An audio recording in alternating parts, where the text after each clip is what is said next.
now. So we'll be able to test levels this way right now.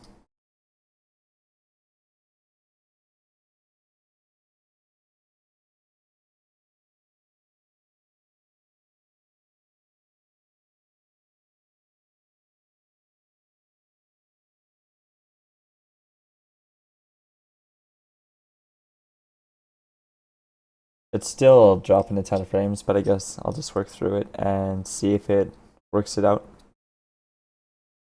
It'll be fine. Okay. And the audio sounds good?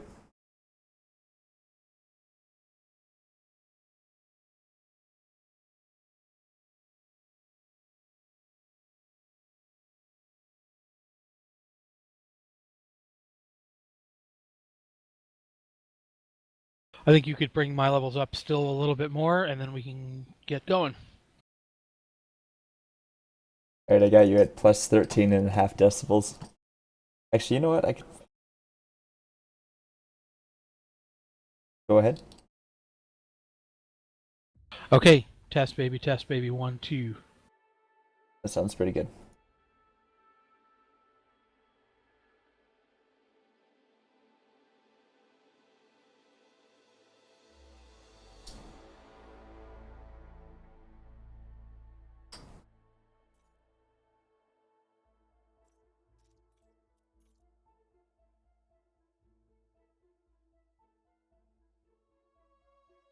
All right, there we go.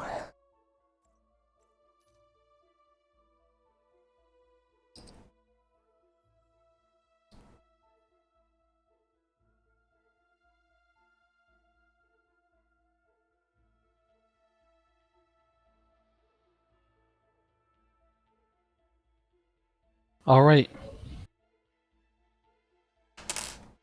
Good to get started? Yes, I am. I'm good. Then cue thrilling space music and action. Okay, it's 10 p.m. Saturday night, which must mean it's time for VoIP Company's weekly Space Sim session.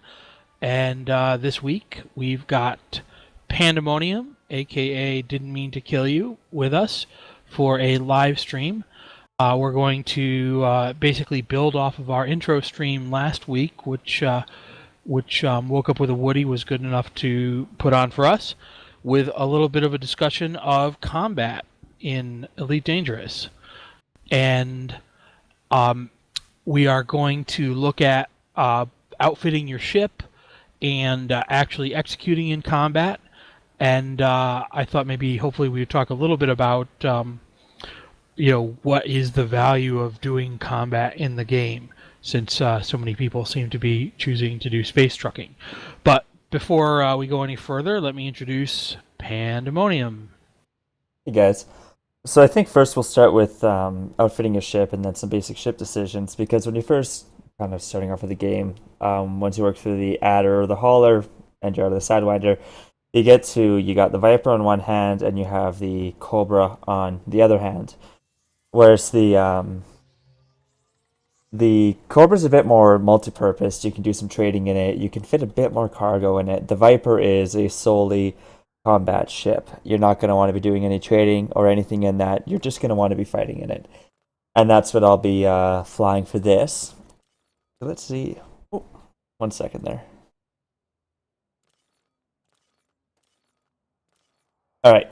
So with the Viper, it's a bit slower than the Cobra with boost speed. The Cobra can boost actually a little bit faster. It can, I think with upgrades, it can maintain like 480. I haven't flown it very much.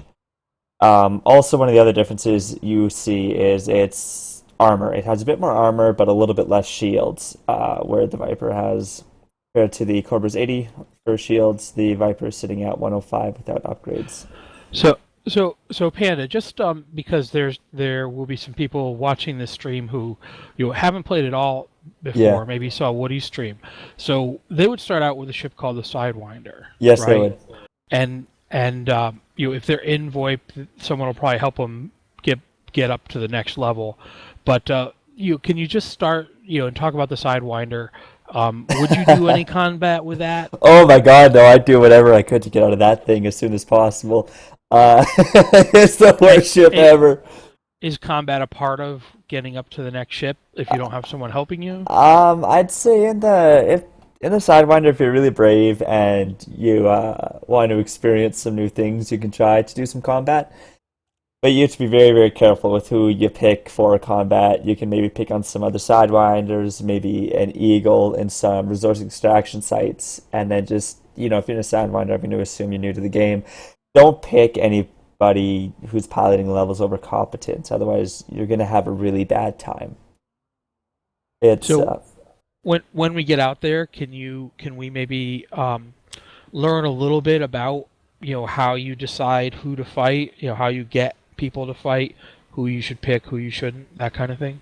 Yeah, absolutely. Okay, great. So we'll assume right now, as we get into outfitting, that somehow you got out of your Sidewinder and you're moving up to the next level. And will the ship that you're about to show us be the next level, or are we looking at something even more advanced than that? No, I got a Viper. So once you kind of get out of your starter 11 ships, people end up in the Vipers and the Cobras. And as far as kind of combat right now, realistically, it can be an end game ship. The Viper is a ton of fun to fly. It's very cheap to repair, and it's very cheap to outfit and upgrade. So actually, I'll just open up the outfitting right now. I outfitted this one in advance just to make sure I had everything I wanted. Um, Sprat, do we want to cover anything specific with this, or just kind of go through the outfitting process? Yeah, yeah. I mean, imagine you're talking to someone who really doesn't know anything. Like, basically what they know is that maybe you buy maybe you get a Sidewinder and it's got a couple lasers on it, right? And what do those lasers do, and what are the other choices, and why would you pick them? Okay. So I'm on the Viper. On the Viper, you got two medium hard points, two small hard points, and then two utility mounts.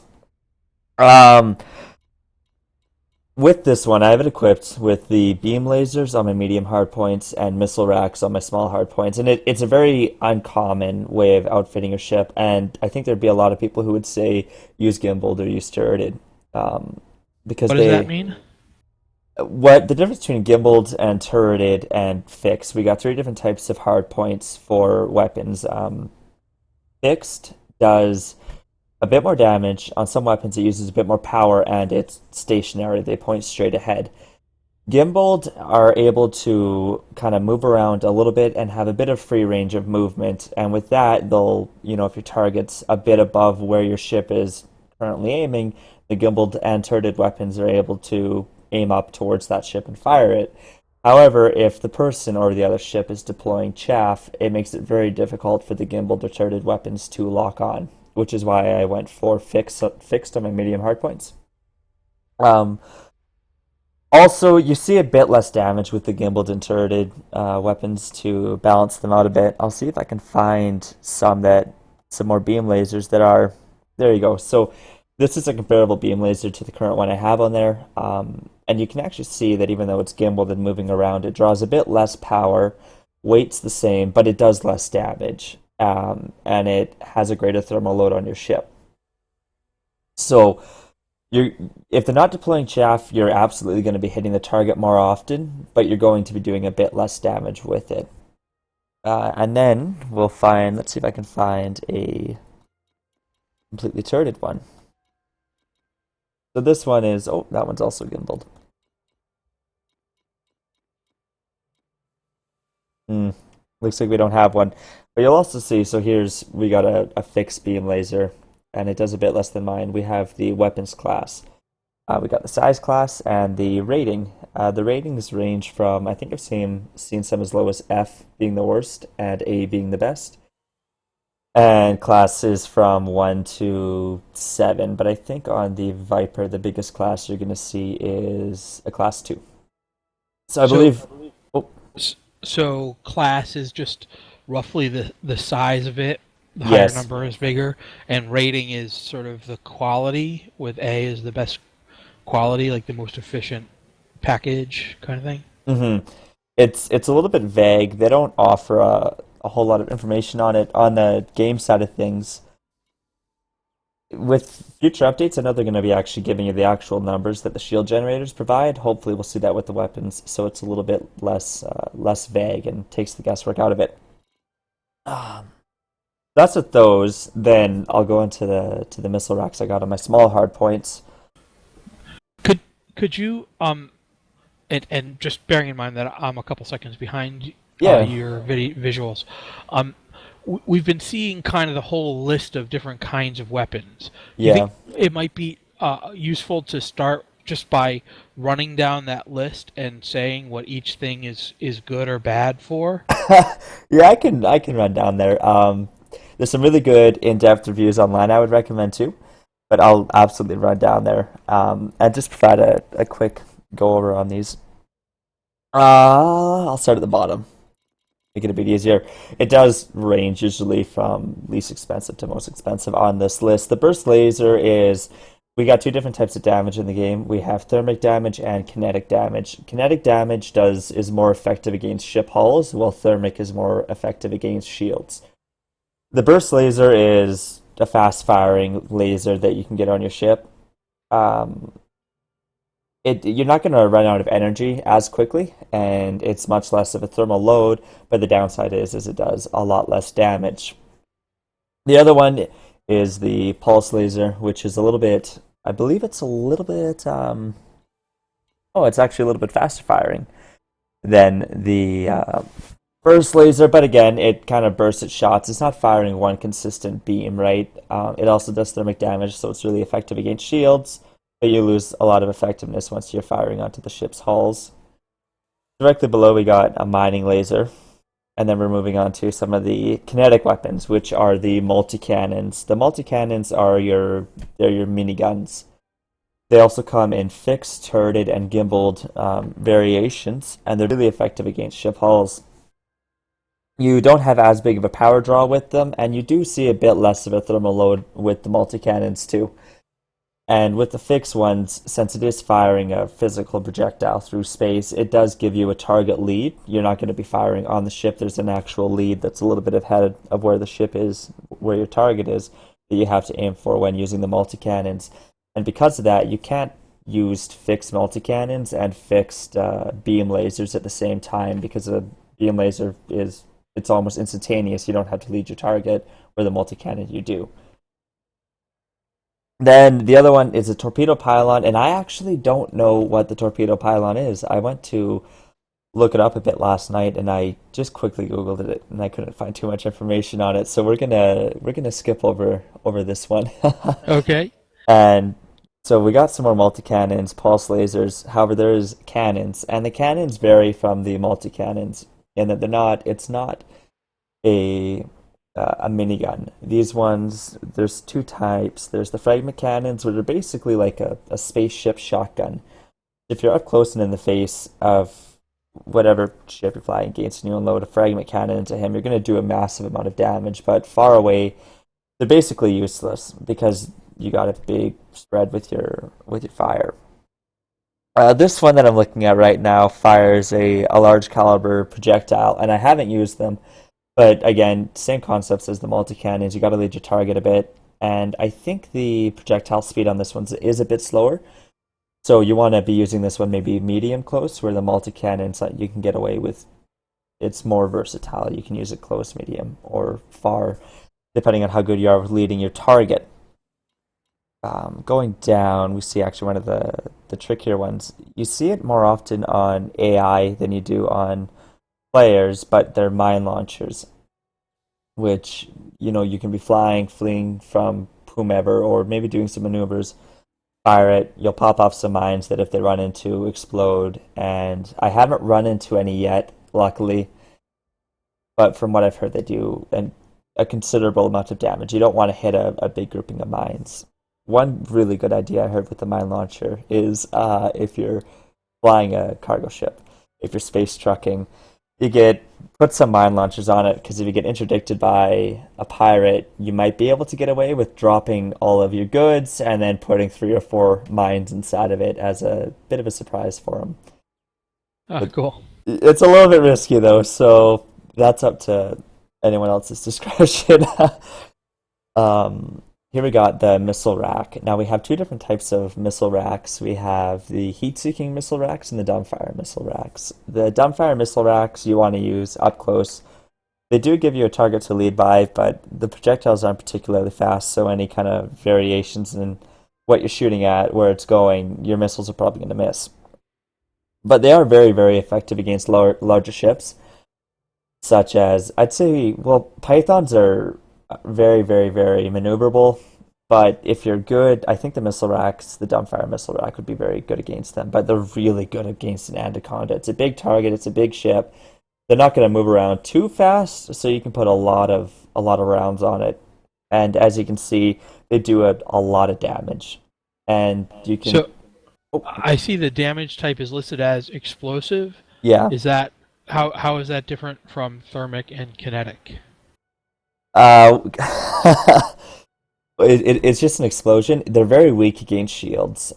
You don't want to be using those just missiles to take down somebody's shields. They're really ineffective. But against somebody's hull, two heat-seeking missiles can take anywhere from 25 to 75% of a hull. Take 25 to 75% of a hull out in one hit. So they're like kinetic then. Yeah, they're basically like kinetic. Cool. And then with these, you can press and hold and just have a whole barrage of missiles coming out of your ship, or you can just tap your fire button and shoot one at a time. Right down here, we got the fragment cannon I was talking about. And you can also see, like this one, it does do a ton of damage. But it's limited in its range, so they're very situational. For that reason, I kind of stay away from them. Let me find my spot again. Now we got a bunch more lasers, and you can see weapons are repeated. It's either variations in turreted, fixed, or gimbaled, or a change in class or rating as you go down. And they also get more expensive as you go further down. Down here we're getting into the railgun. The railguns do a ton of damage. They draw a ton of power, and they create a ton of heat. So if you're using railguns, you don't want to be using beam lasers. You quite often see railguns mixed with multi-cannons. Or pulse lasers. Pulse lasers and burst lasers work really good for it too, because their thermal load and power draw is substantially less than a beam laser. However, the ammunition on them is really, really, really expensive. That's the one downside to them. If you're using these in fighting, you're going to be spending a lot of ammo, a lot of money on the ammunition. And as you're going back to resupply your ship, when you're hunting bounties, you're going to be thinking, is this bounty going to pay for my resupply cost with how much the ammo is? So Which weapons use ammo that you have to buy? all of them except for the lasers. Okay. Yeah. And I think I've only ever seen fixed railguns. I'm pretty sure you can't get them as gimbaled or turreted. And you can see the damage there is thermic kinetic. They are very effective against both shields and hull. And if you're shooting at somebody's hull with the railgun, if you don't kill them instantly, if you hit at one component, the subgroups on your ship, such as a drive or anything you've equipped on your ship, usually one hit from the railgun will take it out immediately. Oh, one sec, guys.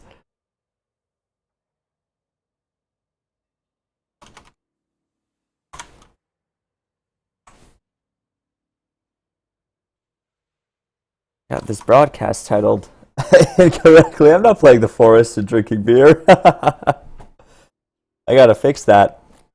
Alright. Plasma accelerator. So plasma accelerators would be the railgun's cousin. It's thermic damage, and it shoots these big, slow plasma projectiles, right? They do a lot of damage if you can hit them. Against small maneuverable ships, though, you're going to have a really tough time hitting a target. However, ammo is really, really cheap on them, and you do get a lot of ammo with the plasma accelerator. 5 rounds in the clip, and 100 rounds with the weapon. So it's a budget version of the railgun, and you do get a trade-off because it is, instead of thermic and kinetic damage, it is just thermic damage. So it's a bit more effective against shields than the hull, but it still does do a massive amount of damage. And then, yeah, going further down, we just got some more improved version of the other variants of the weapons. Oh. All right, thank you. So you've put some lasers and missiles on this setup. Yeah, on this one, I got two, on my medium hard points, I got two fixed beam lasers, and then I have two heat-seeking missile racks. I did the beam lasers on the medium hard points because right now the most important thing in combat is how quickly can you get your opponent's shields down. And if I went the fixed beam lasers, if you can keep a steady beam on who you're flying against, they take down the shields really, really, really fast. And then once they're down, they actually still do a considerable amount of damage to their hull, and that coupled with the missiles, is quite effective for taking out another ship. I've had a lot of success with it, but I haven't had a ton of time to test it out so far. So I think over weeks or so I'll still be tweaking it, but right now I'm really happy with this loadout on my Viper. Cool. And you've got a chaff launcher and an empty utility mount. Yes, so I'll explain the reason for the empty utility mount a bit later, but I'll go into some of the utilities. You'll always, if you're doing anything and weight isn't an issue, put chaff on it. A lot of guys use turreted and gimbaled weapons because it is tough to aim at ships. Chaff messes with them. Chaff stops those weapons from being able to effectively aim at your ship. They're going to miss a lot of shots. So if you're able to deploy chaff consistently, you can almost render turreted and gimbaled weapons ineffective. Chaff does not impact missiles, though. It does not stop them from heat-seeking you. You're going to see that with electric countermeasures, which if you got a missile coming towards your ship, the electric countermeasure is going to kind of shoot something out to detonate it before the missile hits you. We also got heat seek launchers, which I don't think you see used very often, and it basically just takes a heat sink, shoots it out of your ship. So if you're overheating, if you got a high temp, it can bring your temperature down to 0, and that's useful if you're smuggling or if you. When I was first starting to play, I used it a bit in combat zones. If I was losing, I would pop my heat sink launcher, go into stealth mode, and float away in flight assist off. And then once I was a safe distance away, I'd jump out because if your ship temp is 0, it's very difficult for other ships to lock onto you or get a beat on you. And I think if it's 0, you actually don't show up on radars either. Further down, we see a bit more of the other ones. Oh, actually, sorry, I was wrong about the electric countermeasure. The electric countermeasure stops missiles from getting a lock on your ship. It's the point defense that actually shoots down the missiles as they're coming in for you. Here we got your kill warrant scanners. So if you're looking at another ship on the panel, it gives you a few things: the pilot's name, I think the type of ship they're flying, and then if they're clean or not. And it might say clean because they don't have a warrant in your current system. A kill warrant scanner, or a K warrant scanner for short, scans all the systems to see if they have a warrant anywhere in the Elite Dangerous universe. The frame shift wake scanner is for if somebody jumps out, you can go up to the wake, you can scan it using this to see where they jump to, and with that you can follow them to further pursue them. Between the different classes, you'll see a difference in how much they weigh, the scanner range, and the scan time. Down here we got the cargo scanner. You'll see pirates using these quite a bit. They'll interdict the ships, scan their cargo, and then say, hey, you got some gold, I'd like you to drop it for me. And again with the classes, you just see an increased range and I think a decreased scan time. And some changes in mass. And further down, it's just kind of repeating those. We got more K-warrant scanners, cargo scanners, and some frame shift wake scanners. And you can see when you get to the kind of the nicest ones, they get really, really expensive with $1 million for it. And I think that's actually this port does have all the utility slots too. But that's all we had for utilities. Going over to internal components for ships, we got a lot more. And some of the things you do when outfitting a ship are unique to the ship you're flying. So I'll break it down for the Viper, and then I'll also, for the general things too, I'll touch on those. I'll start with the bulkheads. Your bulkheads is your hull. and it's effectively your hull health. When you first start off, all ships have the lightweight alloys. You can see it adds 0 tons to your ship. It's the starter weight of the ship is based on those lightweight alloys, but they don't offer a whole lot of defense. Going down for an extra 5 tons reinforced alloys, you get a bit more health on your hull. You can take a bit more of a beating, and not as much weight. Going down, we kind of got our three. These are regarded as the three best that you want to be picking between: the military grade composite, mirrored surface, and reactive. The military grade is equally effective against thermic and kinetic weapons and offers a huge increase in your hull strength. The mirrored surface composite has a similar increase to military grade composite overall. However, you see a greater increase in defense from thermal damage and a decreased defense from kinetic damage. So if they're shooting lasers at your hull, you're going to take a lot less damage. But if they're shooting kinetic or multi-cannons at your hull, you're going to be taking a lot more. Reactive surface composite is very similar to that. It's just opposite. It's more vulnerable to thermal weapons and better against kinetic weapons. And none of those affect how your shields work, correct? None of these affect how your shields work. They do increase your ship weight, though, so you will see, your jump range is going to go down quite a bit when you put on 9 tons of an extra 9 tons of hull onto it. Going down, we got the power plants. Power plants is, you can see on the right side, I got the little table there, retracted, deployed, and available. Power plant is how much available power you can have. The best one for this, A3, offers you 12 megawatts of power, and you can see as you get different ones, the mass increases or decrease. The mass will decrease or increase depending on it, but the power decreases consistently. The reason why. So you're okay if that available is above 0? You want your available to be above your deployed. That's one of the quirks of the Viper, is it's really tough to get your available below deployed, so then you have to go and set up your systems. You have to set system priorities to manage the power on your ship. And I can break that down once I'm done just talking about the outfitting, because it's not something you want to be messing with during combat. I lost. I was fighting with one of the guys from Test, and I went to cycle through my power groups, and I overdrew my power, and my ship was dead in the water, and it was a really crummy way to win. He was a really good pilot. It was a really good fight, and it wasn't very enjoyable to lose it because I was fucking around with my power groups when I shouldn't have been. I'm a little bitter about it, I'll be honest.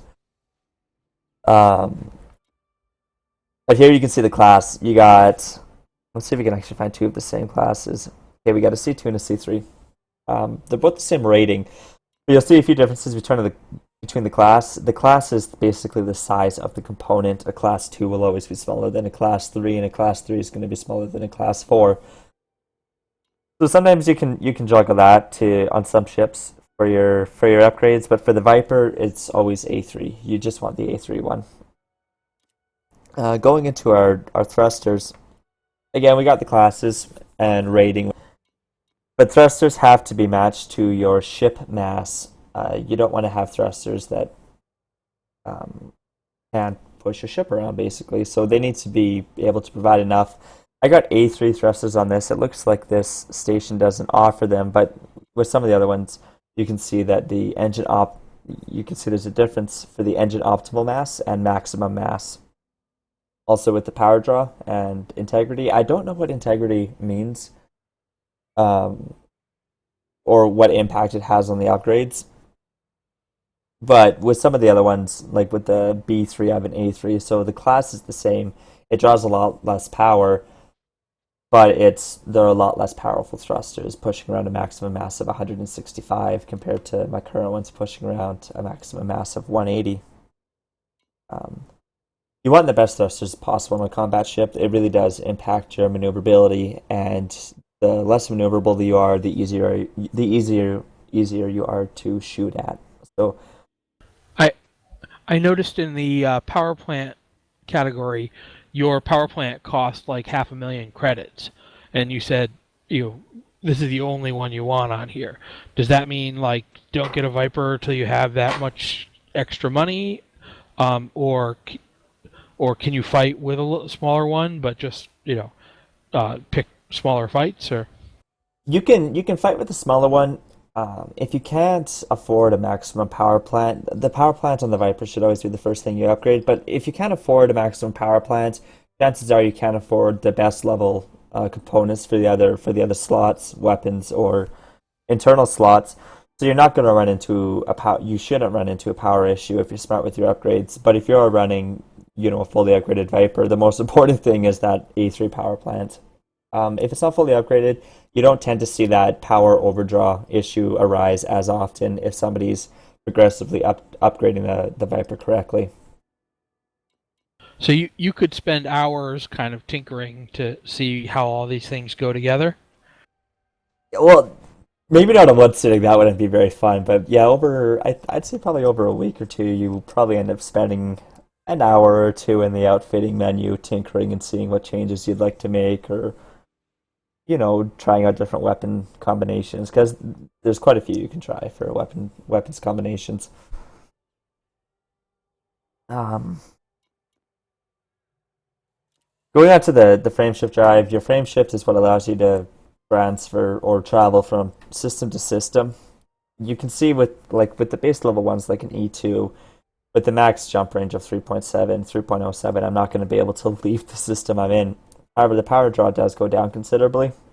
So if you have a Viper and you're not going to be leaving the system you're in ever, and it does have a station you can upgrade your frame shift drive at, I would occasionally, when we were in LTT 7488 against Test, I had the E2. No, I had the D2 frame shift drive on my ship. It was the lightest, used a lot less power, and I wasn't really leaving that system. So I did do that, but if you're going to be moving from system to system, you're going to want to have a more powerful frame shift drive that allows you to jump longer ranges. I wouldn't recommend trying to go too far if your frame shift drive won't allow you to jump over 10 light years. It can get pretty dicey if your max range is like 8. It's easy to get stuck out on the star without anywhere with fuel close by to jump to. The the life support system, it's an important upgrade. Um, when your canopy gets shot out, which it will get shot out, if it hasn't been shot out, you're lucky. Canopies always get shot out. Oh my god. When your canopy is shot out, you're relying on your life support system. All of a sudden, you have a effect go down as if your pilot's wearing his space suit and the mask closes up, the helmet closes up or something, and you have anywhere between 5 minutes to 25 minutes to get somewhere where you can repair your ship and not suffocate in space. So between the different life supports, the biggest differences are the power draws, mass, and oxygen tank capacity. The base one is 5 minutes, and it doesn't draw a whole lot of power. It is 2.5 tons. On my ship, I went down to the D2 with the component ratings. The D rating is always the lightest. It's not the best, but it's always the lightest component, which is why I went for this to keep my ship weight down quite a bit and not increase my power draw too much. Because as you can see, I am overdrawing by 1.15 megawatts currently. I could go down to the E2. I don't. 5 minutes isn't enough time. I don't feel comfortable trying to rush back to a station with 5 minutes before I lose my ship. So if power draw isn't an issue, if weight isn't an issue, I'd recommend always an A class life support system, just because it sucked to lose a ship that cost you a couple 100,000 or maybe a couple million credits just because you didn't have enough time to get back to the station you're at. Now we have the power distributor, which we can probably talk about for a bit. This is how much power your ship sends to its individual systems. On this one right now, I got an A3, but we can compare it to this one. Let's see. There you go. So my current one is on the left, and then a E1 is on the right, and you can see there's a huge difference in how much power it sends. Weapons capacity. is if you're using your beam weapons, laser weapons, that's how much of a basically how much battery power you have to continuously fire that weapon before it has to recharge. So an increased recharge rate, an increased weapons capacity, and if you balance that with a weapon with a low power draw, you could potentially fire your laser weapons indefinitely without having to stop if heat didn't become an issue, which it probably would, but I imagine there's a way to equip it where heat's not going to become an issue. So that's what the weapons capacity and weapons recharge handle. The engine capacity and engines recharge is again, it's very very similar. On your ship, you got your boost button. That is basically how many times you can boost before you have to recharge. That's your engine's capacity. The recharge is how quickly it recharges once you've started using that capacity. Now, the system's capacity, I'm pretty unsure about those. I haven't read up too much about what they do and how they impact your ship. But it with the systems, that is what handles your shields, your life support systems, and all of that sort of stuff. And I also believe it handles your chaff, point defense, and any utilities you have equipped. Um, I think it might even handle the frameshift drive interdictors and such. So that just determines with the systems how quickly it recharges. I think it kind of changes how quickly your chaff reloads and how often you can use that, or how frequently you can use that. And as I you can, imagine the shield recharging aspect of it is really important in a combat situation. yeah, well, it's really important. You don't want to be relying too much on your systems to recharge your shields. For that, we have shield cell banks with that, which I got in this ship, and I'll go through. Because if you hit your shield cell bank button, it recharges them almost instantaneously, which is it's a lifesaver. It can also be really frustrating when you're fighting a guy who has 20 shield cell banks and is like, "Oh my God, can this just be over yet? I've been shooting at his shields for the last 20 minutes." Now we got the sensors. The sensors on your HUD, you got your big kind of map sensor display that shows the ships. The sensor is how quickly or how far out you can detect other ships.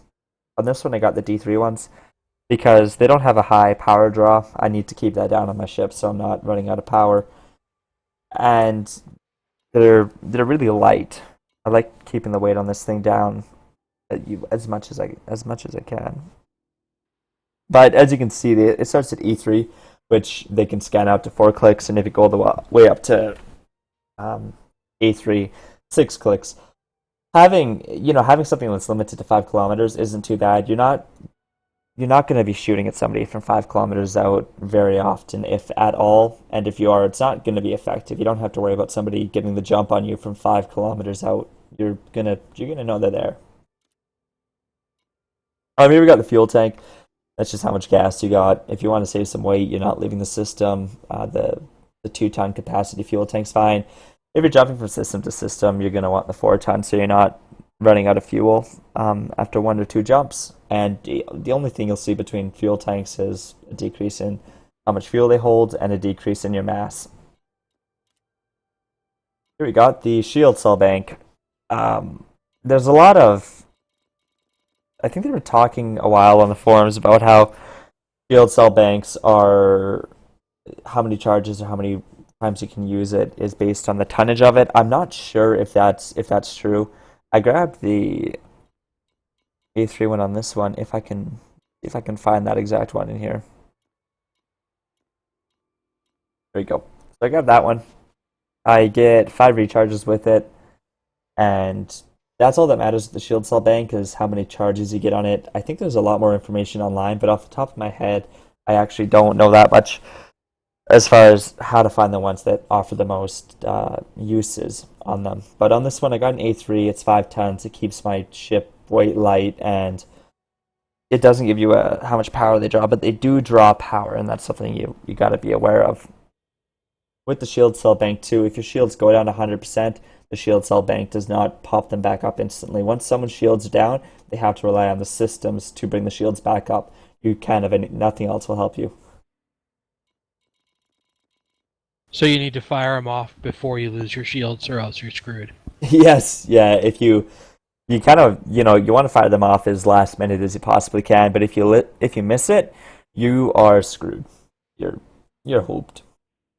Here we got the shield generator. There was a post on, I think it was on the forums, and it got linked to the Elite Dangerous subreddit that had a table that broke down how much each shield provided based on the ship, the class, and the rating of the shield. And one of the developers did come out and said that the table was inaccurate, or some of the numbers are wrong, but the table overall wasn't wrong. The rating is how much of a hit point bank your shields have, oh, how much of a hit point bank your shields have, whereas the class is how big of a ship those shields are designed for.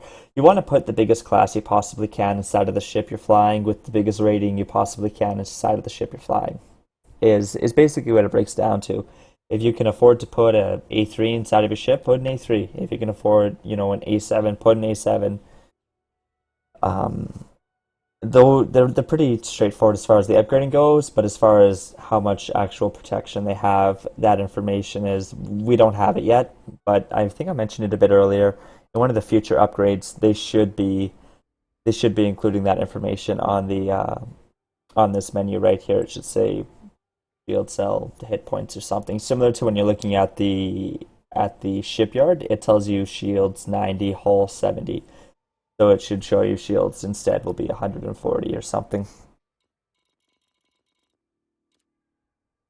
And here we got the frameshift drive interdictor. This is how, if you're flying around in Super Cruise, this is how you yank another ship out of Super Cruise. As you upgrade your frameshift drive interdictor, you can pull them out of Super Cruise from further off, and it's a lot easier to yank them out and harder for them to escape your interdiction. With the nicest ones, they get really expensive with 2.7 million for it. I just have a D1, a D rating on mine. It's nice and light, and for the most part, it does what it needs to do, and it's cheap. It was 100,000 credits compared to 2.7 million credits. And then down at the bottom, unexciting, I got a fuel scoop, so if I'm going from system to system, I can scoop fuel off of the star and not always have to be going back to a station and refueling there. So that's my ship. Well, that's the outfitting for the ship. Um, I'll go on to the power draw. You can find your. Oh, actually, when I'm here, let me just take a few seconds and pay that bounty.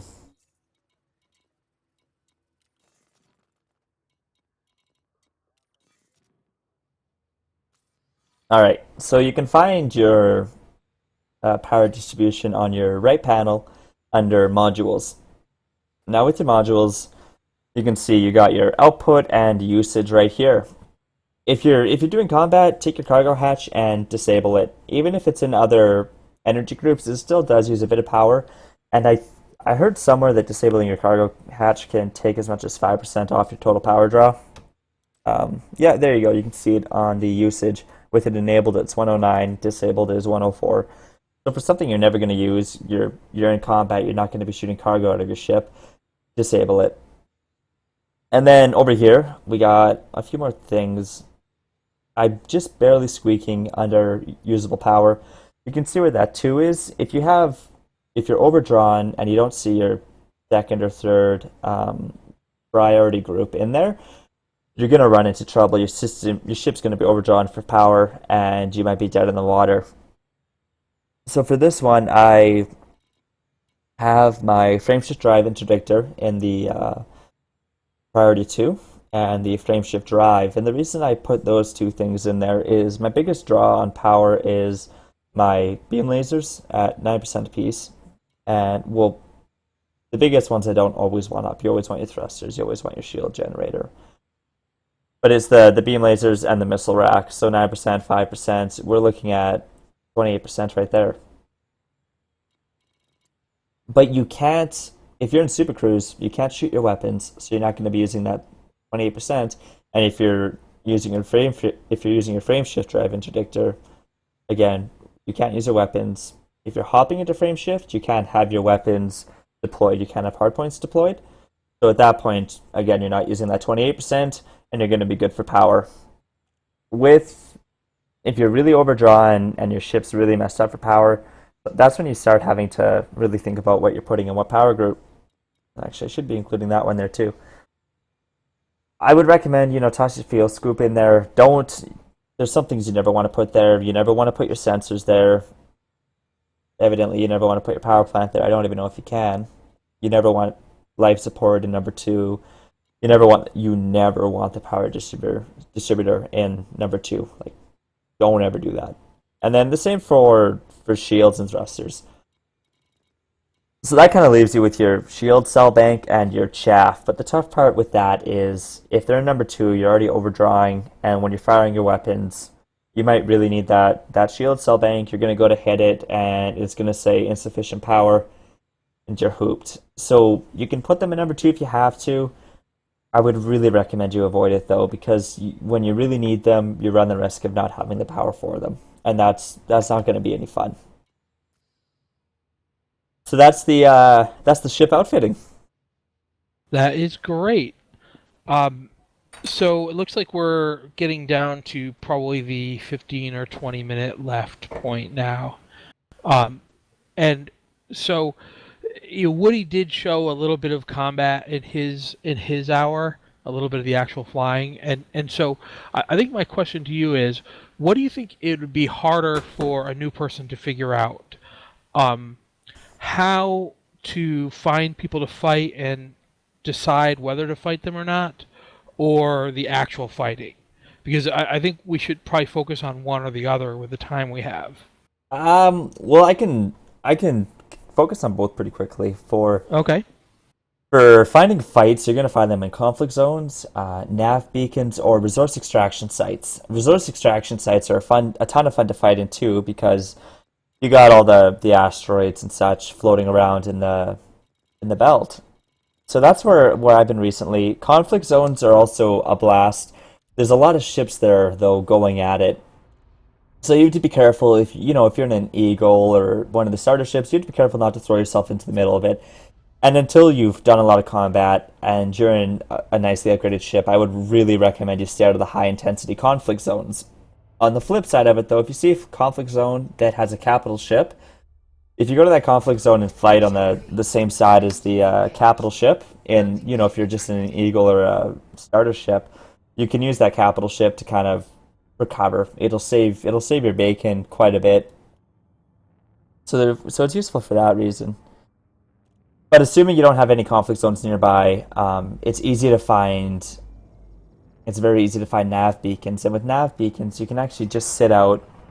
You can sit out near the nav beacon and watch people jump in and out, quickly scan them, and see if they're clean or wanted in that system. And if they're wanted, well, you have yourself a fight. And if they're clean, don't shoot them. Just go about your business. Resource extraction sites is where everybody kind of goes to mine.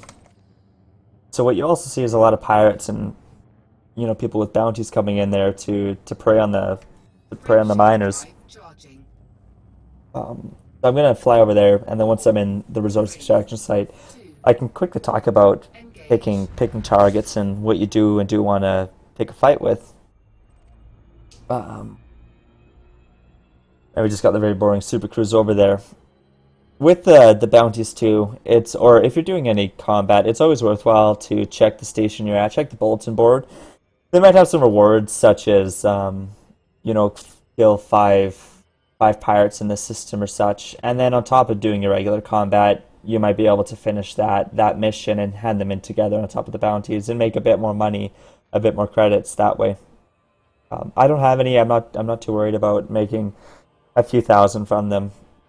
So I'm just going to head straight to the resource extraction site. The other place you can find fights is unidentified signal sources, but getting in and out of them and how often you see them can be few and far between. So I'd say it's better to just find a system with resource extraction sites or sit on a nav beacon and look there. I would avoid looking for fights in unidentified signal sources. Hey, Panda, why fight at all? Why fight as opposed to just space trucking back and forth all the time? Space trucking is really boring, and games are supposed to be fun. And if you're space trucking 24/7, you might not be having that much fun. I did a bit. I got a Type 7. I haven't done nearly as much as a lot of people. So But space trucking is like your job, and then combat is your hobby that yeah, you do on the weekend because it's lots of fun. yeah, and you can make some decent credits doing combat. Nothing like space trucking, but it's a lot of fun. And if you get some buddies and you all hop into the same point, or you're fighting other players, it's the fun's just multiplied is so much better. It really is a blast. Whereas the space trucking, you toss on your tunes, you sit back, drink enough that you can get yourself through, but not enough that you're going to smash into the side of the station, and you spend some time just going back and forth, point A to point B. It's not a lot of fun. Combat is a lot of fun. So, two things. First of all, Woody resents the implication that trucking isn't fun, I and see that. and and second of all, as you come into this, tell us exactly what you're doing in terms of, say, button presses and stuff like that. So beginners will have some idea of how you're going about finding your targets and selecting them and stuff. Yeah, so this is a really cool resource extraction site, by the way. When I'm coming into it, with how it's laid out, quite often AI fight with beam lasers, and they're the easiest things to look for. You're going to see big red beams going all across. On top of that, I got a HOTAS, so I don't know the exact button, but you can keybind cycling targets, and I'll sit out at a range and cycle targets. So right here we got a Cobra MK3. I can go into my left panel, see his bounty. Now a Cobra and a Viper are about the same class as ship, and Viper being a bit more combat orientated. Oh, somebody's going after him. So you can see power limit exceeded, modules disabled. That's my frameshift drive interdictor and frameshift being disabled. So I'd class you can go after these things if you got I'd say an Eagle, a Viper, a Cobra, and then anything above that, and you'll have a good time. There's lots of guys in here, so you don't have to worry about them. You don't have to worry too much about them just picking on you. And once they hit 0%, it's done. You just fly away, wait for the bounty, and sit back and scan some more ships. And so you're picking on AIs right now. I don't have any players, sadly. I was looking for some conflict zones or where I could find some players, and I couldn't find any, which was a bit of a bummer. Would you if you were new to the game, would you stick with AIs? Yeah, I would stick with AIs if I was new to the game. Guys can put a ton of time into this and will be very, very unforgiving. So I'm flying around. And let me just ask, how would you know someone's an AI? When you're looking at the HUD, you'll see that all the targets are solid colored shapes, either rectangles or, sorry, squares or triangles. That tells you it's an AI. Players have wireframe. Their wireframe on there. Their little signs are going to be identical to AI, but they're wireframe. So that's the difference between the two. Also, AI will never have CMDR pandemonium, for example. If you see a guy and, their name, it looks like a player, they're flying like a player, but the name doesn't say CMDR something, it's an AI. Awesome, thank you.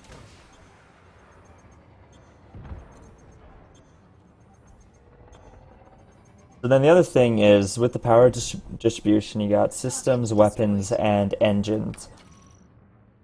As you put more power into systems, it doesn't increase your shield recharge rate. It actually changes how resistant your shields are to damage. So if you're taking a lot of fire, you want 4 pipes and shields all the time. It's going to do a ton to make sure you don't lose your shields right away. Well, right now I'm not taking too much fire. There's a lot of friendlies around, so I got 4 pipes and weapons just to make sure I can get enough power going to my beams that I can fire consistently with them. and then I got two in engines. So so I still have quite a bit of maneuverability. I can keep up with the ships and keep them in my crosshairs. Because with the, with the fixed beams, it's really important I can keep up with the other ships and maneuver with them. I don't have gimbals or turrets able to assist me with aiming.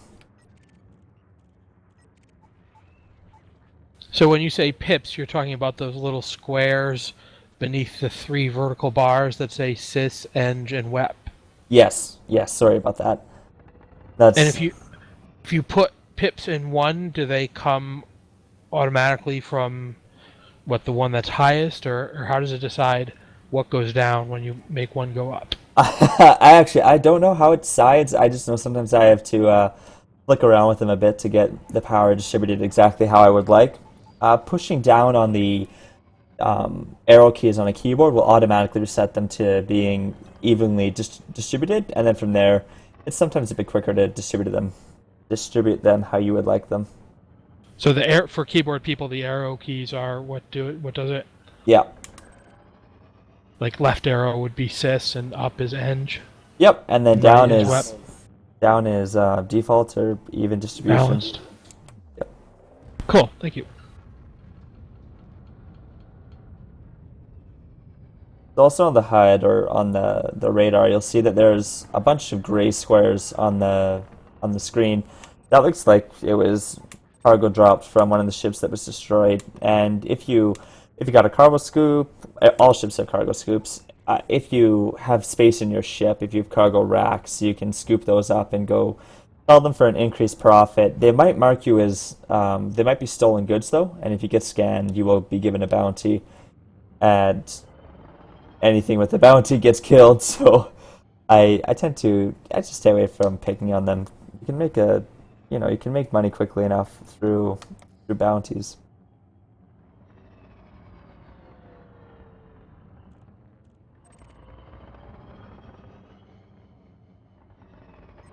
So have you been using your power burst as you've been fighting?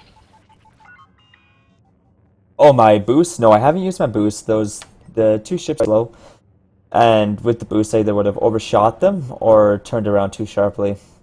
So I haven't used that. With it though, when you do hit it, it on top of the increased speed, it actually decreases your turn radius substantially. So if you want to do some, quick maneuvering all of a sudden, you can use that boost to turn really quickly. What kind of throttle adjustments have you been making as you were flying? On the right, on the left side, see there's the heat. On the opposite side of that, you got your throttle, and you can see kind of increasing and decreasing. And there's that little blue zone. That little blue zone right there is the point when your ship is the most maneuverable. That's your maneuverability zone. So when you're trying to turn around with the ship and keep him in your crosshairs, you want to be keeping your throttle in the blue zone, so you can keep a beat on him the entire time.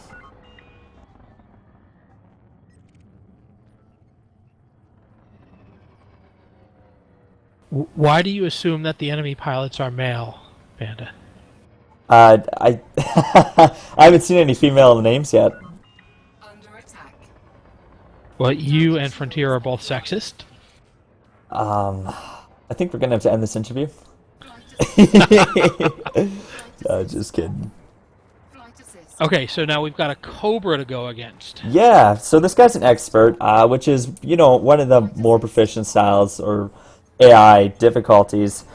With them, you're going to see kind of a more upgraded ship and some better piloting all around. They're going to do some evasive maneuvers.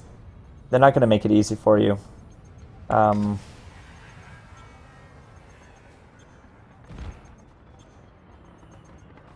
He has got a lot of AI ships, though, also firing on him.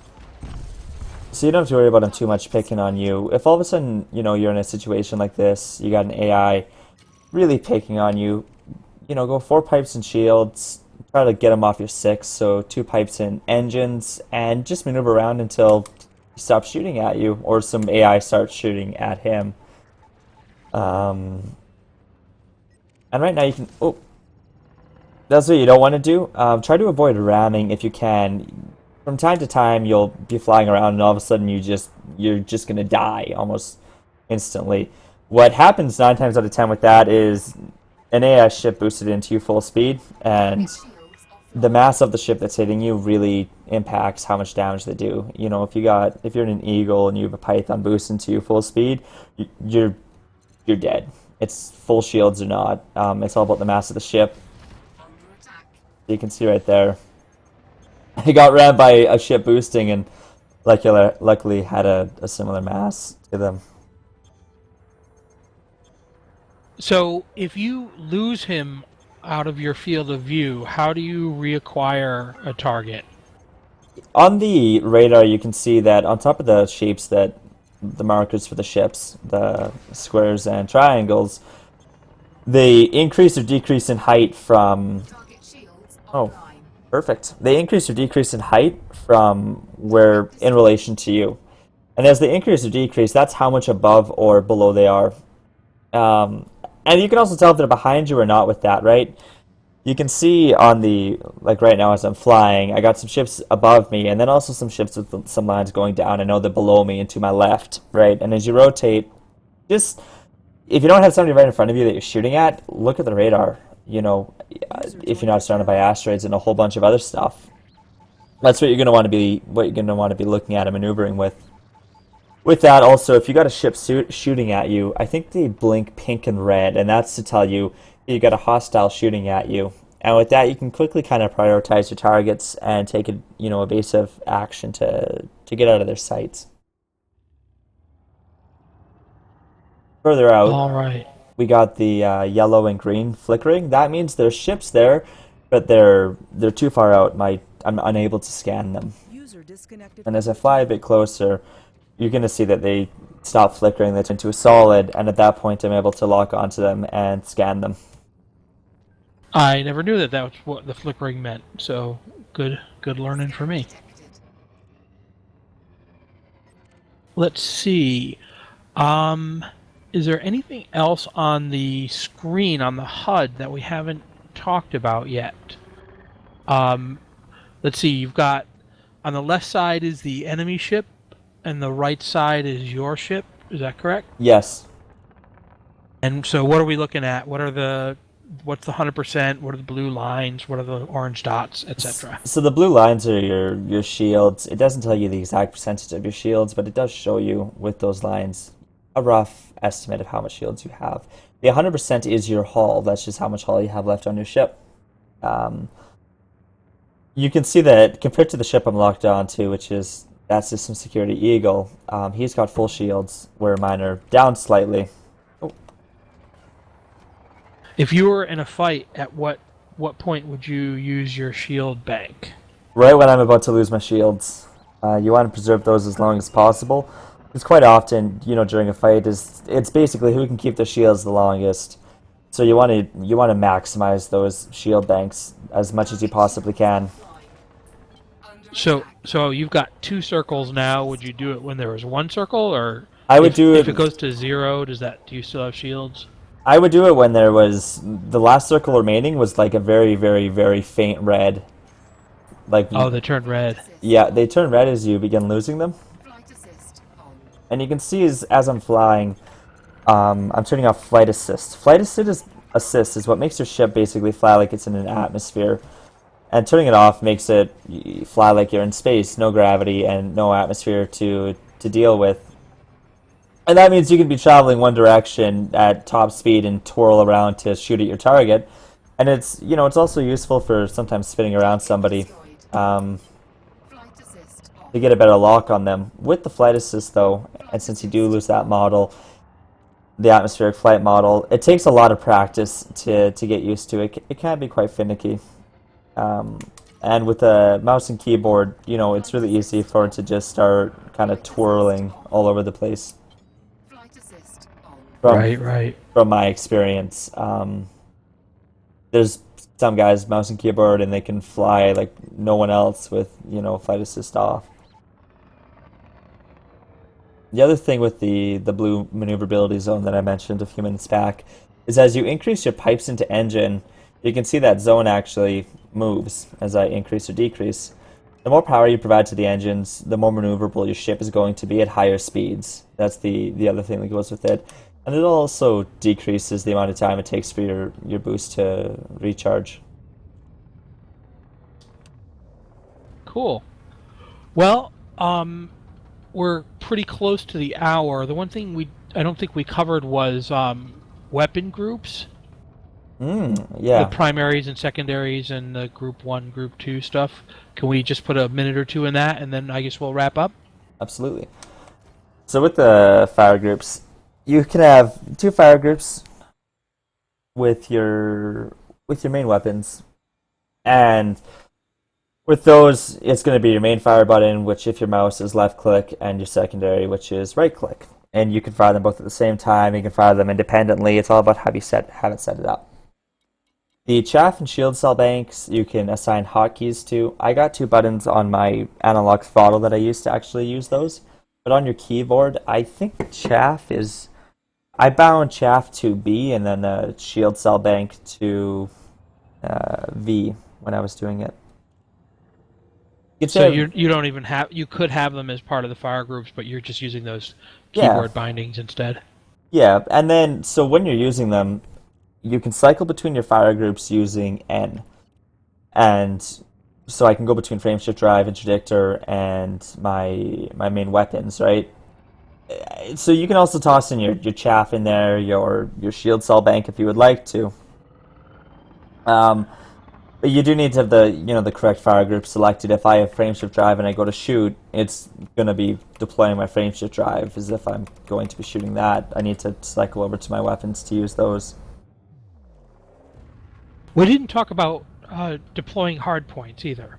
Oh, deploying hardpoints, if you press whatever button, your fire button, you're going to deploy your hardpoints. To undeploy them, that is... I don't know what button that is actually on the keyboard. Ooh. That right there is a learning lesson. Even if somebody's wanted, if you haven't scanned them, you're gonna get a bounty on your head for shooting at them, even if you know they're wanted. That's why I just got 360 for this guy. So let's... I'm gonna take him out of here as quickly as possible and ditch. All right. Well, oh, sorry. No, go ahead. Oh, I was going to wrap things up, but if you have one more thing you want to... During combat, you do not want to hit any friendly ships. Right away, you get a bounty, and as soon as that guy's done being destroyed, as you can see, they're going straight for me. So that's my cue to leave. And that's probably our cue to wrap things up. So, Pandemonium / Didn't Mean to Kill You. Thank you so much for taking this hour and sharing your knowledge with everyone. I thought that this was great. You did a great job. Very much appreciate it. We didn't mention at the outset that this video is being produced by Victory Over Internet Protocol. We are an outfit that plays in PlanetSide 2 and Arma 3 and Elite Dangerous, and we're also interested in Star Citizen. So if you're interested in learning more about us, we're at victoryoverip.com. Once again, thank you so much, Pandemonium. Oh, thank you. And roll credits and thrilling